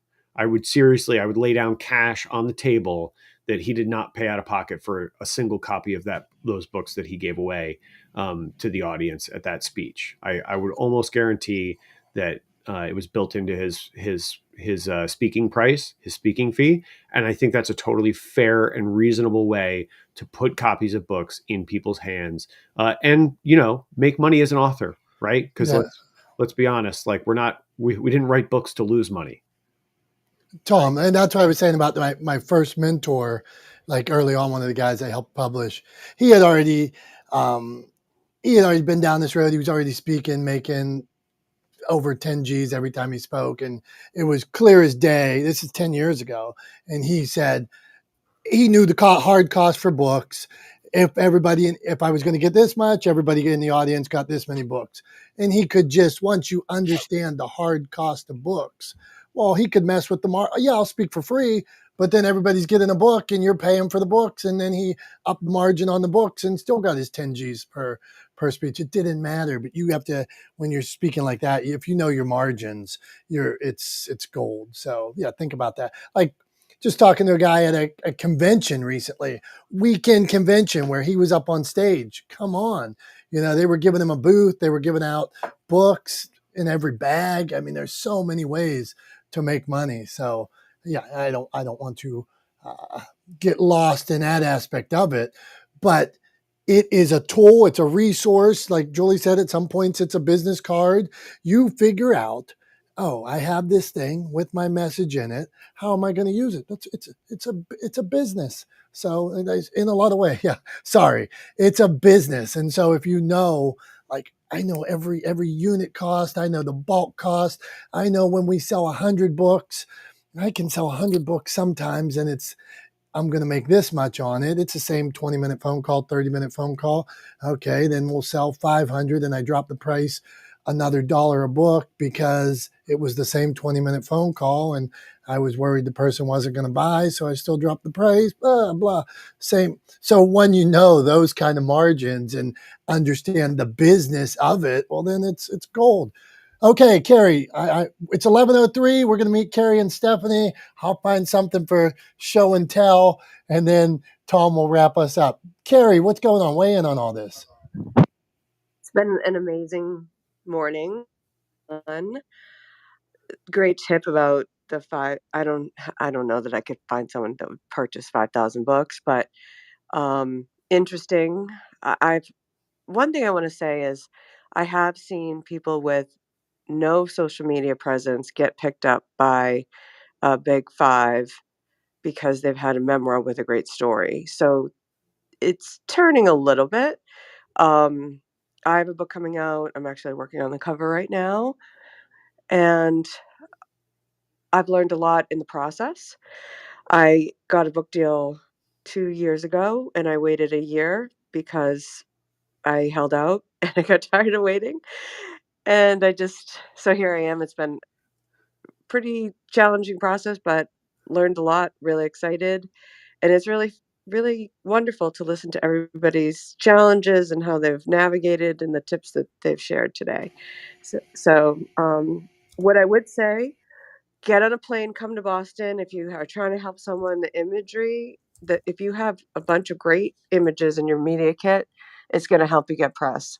And you got to get that stuff buttoned up before you launch the book. And that's just someone who's been in the media their whole life. And that's why I walk the walk, and I'm killing myself with this cover because I know it's the first thing. The imagery is the first thing that grabs you. So that's all I have to add today. So thanks. Carrie, thank you. And I want to go back up to Carrie's point. Like she said about, if you know the genre, let's say you're J.K. Rowling or somebody like that. Now we all know she tried a hundred different publishers, 100 different, and she kept blogging and things like that. But if you believe in your message and you are not, where people struggle is they put an artificial deadline on a lot of times. This is my motivation champ, Dom Domasky tip. An artificial deadline is the biggest threat to a successful book. So, Carrie, if you said, well, I need the big five for these purposes, or I did a book about fantasy and I'm just going to keep writing query letters to fantasy people. Well, then, like I remember when I signed with my first publisher, I wrote all these query letters and they would say, oh, Dominick, you don't have this. And then I would use exactly what they put. I would put in the next query letter to the next publisher. And I learned from each one and said, oh, I'll change this. I'll change this. So I'll make my plan better. I'll do this, blah, blah, blah, blah, blah. So there's nothing wrong with searching out these publishers. And if as long as you know, like Heather was saying, Heather didn't have time for the one piece of content that she was going to put out to go to these big five, because it could take 6 months. It could take a year. It could take years. So, all right. Let's see here. Was there something I wanted to tell you about? Carrie, did you have something you wanted to add to that? Yeah, I just Well, wanted Dom's to looking add. for his Dom's going to look for show and tell. Carrie, what do you got to say? Okay, so in the industry of, say, a lot of people I photograph are celebrities and athletes, whatever. So I had a lot of, as far as the big five, and because I have a podcast and a lot of people have books, a lot of the people who were signed with the big five got an advance. They have not moved a lot of books, and I hear it over and over again. And then I heard, okay, you can this stuff and write 100, cover letters and all that. I didn't have time. It was a pandemic. Entrepreneur. Everybody's got the same story. So I didn't want to waste a lot of time doing that. And I could have done that. And I did waste time trying to figure out the next move and what to do. And the book that I'm publishing is with Leadership Books, and I love them. And they find people who have TED Talks or have a podcast and they're speaking, and they move. I think that they are going to do a terrific job. And I think there's many ways to get there. And I don't think you have to necessarily do one of the big five. I think, like Prof T said, she's a mad networker. Julie, like there's so many different ways of doing it. And just because they got some kind of advance or just because they signed with the five, I don't know that that's the way now, because there's all different ways of moving. If you've got a good message and you've got a story and you have stuff that is going to help, you've got information that's going to help people, you'll be able to figure it out. And so that's what I'm hoping on. So that's it. No, Carrie, good stuff. And there are so many ways. That's what I think. There's so many routes. There is not one perfect route. There's so many, and you could take a little piece of each one of them. Another early mentor of mine, he had sold 400,000 books. I was like, oh, how'd you do it? And he said, I paid college kids $2 a book. And I was like, what? That was how simple. He had no other plan. He went to a group of college kids. He was a motivational guy, paid college kids $2 a book. And then just keep growing from there. So many different ways. Try them. Trial and error. It's okay. Not everything's going to be perfect. Go. I just want to say, I've sold thousands of books. I've spoke at, I talked about all those Rotaries, and I did the author events on the weekend, the fairs, the home shows. I remember being at the home show on stage. They give you a stage spot. Nobody was there but me. I'm on the stage by myself. This happens. This is part of the game. I'm on the stage by myself talking to people while they're eating their gyros and steak sandwiches. It's all a learning experience. So you go, that day I didn't feel that great. Well, but I connected with 3 more people. Hey, it was a win, got my message out to 3 more people, even though they were eating gyros and steak sandwiches. And like we were in like a barn where like the pigs were or something, like at the county fair. So, but anyway, all right, to show and tell. And then Tom's going to wrap us up because it's been too long. All right, Tom? Sounds good to me, man. What do you got this week? Okay, what I got. Okay, we're going to keep it simple today. This is a Dennis Rodman rookie card. So this is Dennis Rodman when he played for the Pistons. Well, why am I bringing up a Dennis Rodman? Why did I care? Because Dennis Rodman was, I believe at the time he was he was a janitor at the airport. Somebody scouted him, and then he went and got a scholarship to like a D2 school, played there. The thing about Dennis Rodman that I love, so one, he took an untraditional route. But once he made the NBA, he played harder than everybody else. He made the Hall of Fame, not because he scored the most points, not because he was the greatest. He played harder. It was clear that he played harder, diving out of bounds, running around like a knucklehead. He played harder. So sometimes, this is Dennis Rodman, little rookie card, but I love that aspect of sometimes. Sometimes we talk about, well, you can't just put your head down and do it, but sometimes you can. And here was a guy that was an example. He worked on his other trades. He studied film and things like that, but it is clear as day. This guy gave it his all. So I'll leave you with this today. Whatever you're doing, make sure you're like this guy, giving it your all. Dennis Rodman. All right, Tom, you're up, my friend. So I have before I wrap up, I have a quick question. So we were talking about, we were joking earlier that if you got a rich friend, right, or somebody, or if you've got a bunch of money laying around, you could spend the money, which would be in the tens of thousands of dollars, right? Obviously, somewhere in the probably, depending on if you're paying, wholesale prices like author prices, $20,000+, right? To buy 500 or 5,000 copies of your book. So let's say probably $30,000+ to buy, 5,000 copies of your book. Right. So let's say you do that, or, somebody that's got 30 grand laying around that they're happy to just spend that cash for you to get you to the bestseller list. My question is this, like, would you be better off working with a marketing company, right, and saying, look, I got 30 grand. I'm going to give you $3,000 a month. Let's do a retainer, or I'm going to give you, I'm going to give you $6,000 a month for 6 months. Let's do a retainer. And I want you guys to market the hell out of my book for the next 6 months.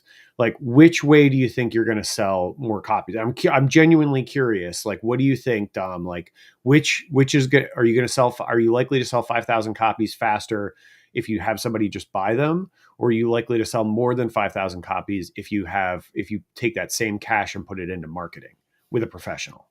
Well, you could buy 5,000 in a day, and she might have, I say she, I know somebody that did that recently. You might have thrown them in the trash, So if Tom wants to humanize the world of business through legendeering, buying 5,000 books that go in the trash is not a great idea. If you're trying to market and get them out into the hands of business owners and CEOs, if I'm you, I'd be all over LinkedIn. If I could do LinkedIn marketing, I would spend, because if you're trying to humanize the world of business, I would spend all my money on LinkedIn targeting, whoever makes those kind of decisions. But yeah, so sorry. Do you think? But I mean, like, I'm just saying, like, so if you took that same money, if you took 30 grand, right? So let's just say 30 grand for round numbers. If you take 30 grand, like, do you think in 6 months you're going to sell more than 5,000 books through marketing, as opposed to just buying 5,000 copies?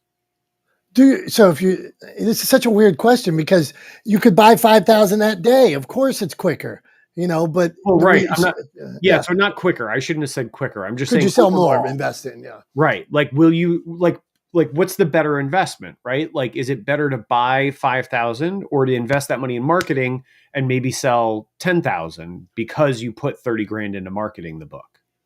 I would say it's not a one for one. And what is the business?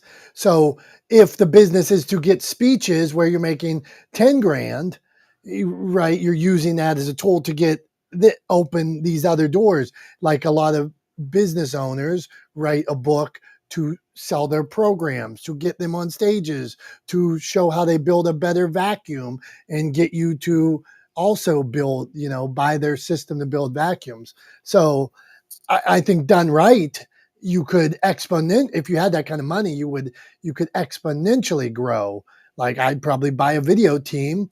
I'd buy a video team and go around producing content like our friend Gary Vee does. It would be video content based on legendeering, based on Heather's topic, based on being omnipresent in the media. That's what I would spend my money on. Gotcha. I was just curious.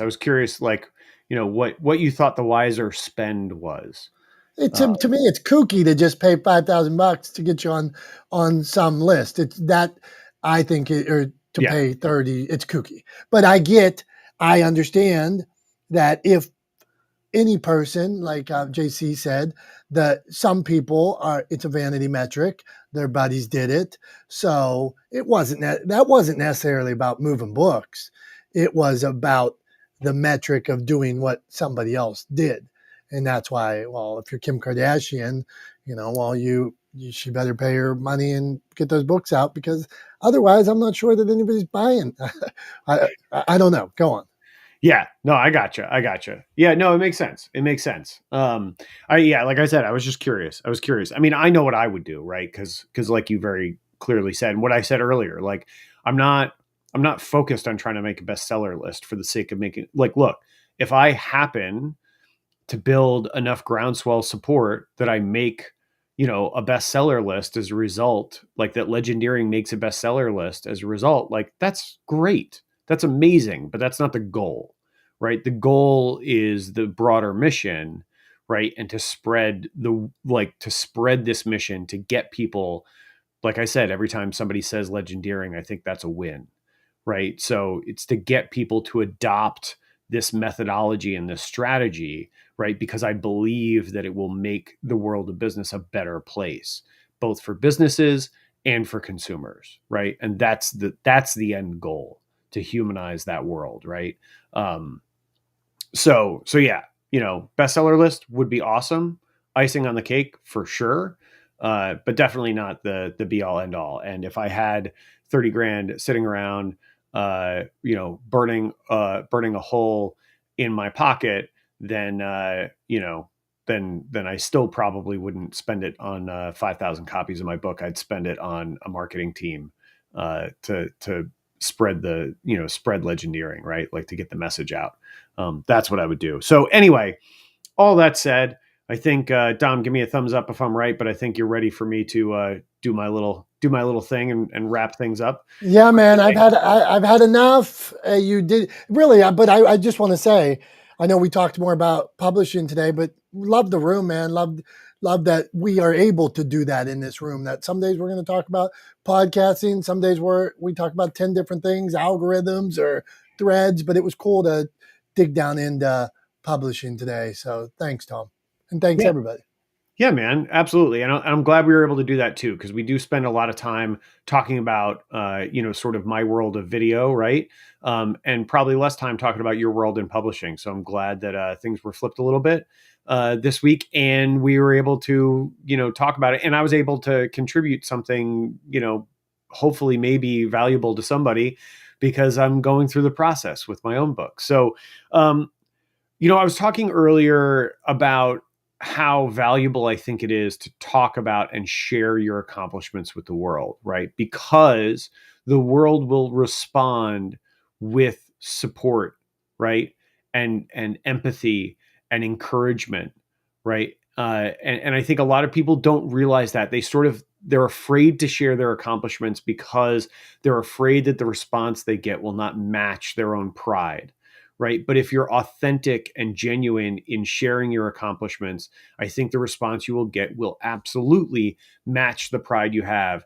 And to prove that point, I want to share a text that I got literally while we were on this live stream today, while we're in Not the Smartest Guys in the Room with all of you brilliant, amazing people, I got this text from somebody I haven't spoken to in, I would say, maybe 2 or 3 years. Okay. And this person texted me. He's a younger guy. He's in his early 20s. He's in the world of business. Has done some work in marketing. Has done some work in retail and sales and customer service. And this is what he said. And I'm going to not say his name because I don't need to put him on blast, right? But here's what he said. Long time no see. Hope all is well. I've been following your book updates and stoked to check it out. ! I've got one on pre-order. I've learned a ton about the power of video and what it can mean for a business, organization, individual, etc. Excited to read through your expertise in this. Congratulations! ! So I just want to say that had I not been sharing how proud I was of the work that I was doing through Legendeering, had I not been sharing how excited I was to bring this work into the world and to share it with everybody, to get those little wins of people saying Legendeering out loud, right? And talking about my book and adopting this strategy. Had I not done any of that, I never would have gotten that text, right?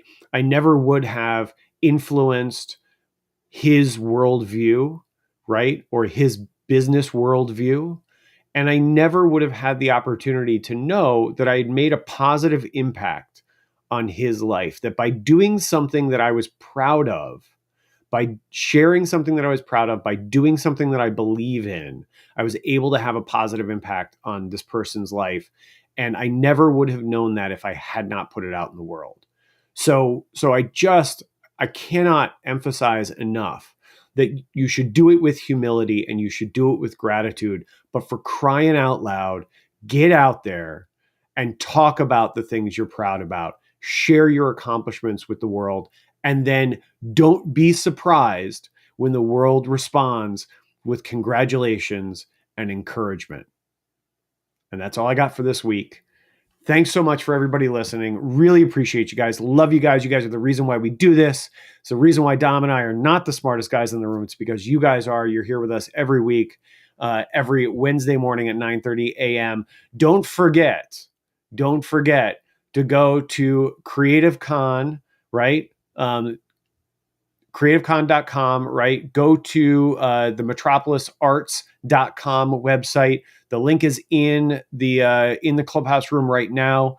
But if you follow any of us, either myself at Talex Media LLC or Dom at Motivation Champs on any social media, you'll be able to find us. Follow Media Casters on social media. You'll be able to find us. Go buy your tickets for Creative Con. They're going fast, and we can't wait to see you guys there. And that's